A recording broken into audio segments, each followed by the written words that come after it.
Today I'm doing some work building the battery rack and actually mounting up the batteries. To start with, I had to cut off the corner of this piece of angle iron to fit it past some of the cables inside the tractor. After breaking that tab off there, I could fit it in the tractor. You can see in the upper right corner where that makes a little bit extra room for me. And then that let me fit in this plate originally from the Nissan Leaf. I squared it up, marked where I wanted to weld it, and marked where holes will be drilled in the future, and then just welded that right to the angle irons. Then that let me test fit it again, and it's looking pretty good.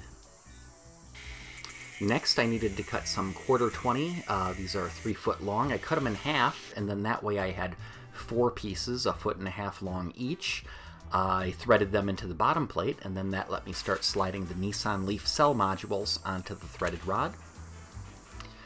Between each of the cell modules, there's these steel spacers, so I alternated both the polarity of the cell modules and then also those steel plates in there.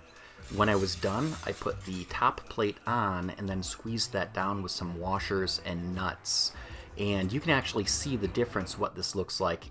That's just with the plate laying there, and then that's with it squeezed down with the nuts. If you look again, unsqueezed and squeezed.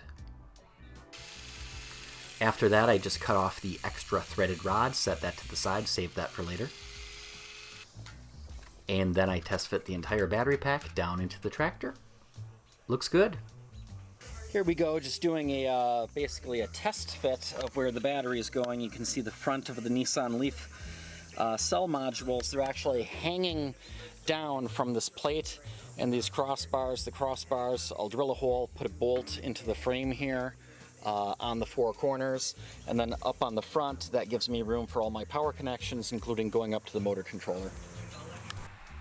I also had this cool old 8-ball, so I decided I was going to drill that out. I started small and worked my way up, and then I'd be able to tap it out. So it's a 3/8 coarse thread on the stick of the transmission, so I threaded that out with my tap and die set there. And there you can see the threads. And then it fit very nice, just screwing right onto the stick. There you go, 8-ball stick shift knob.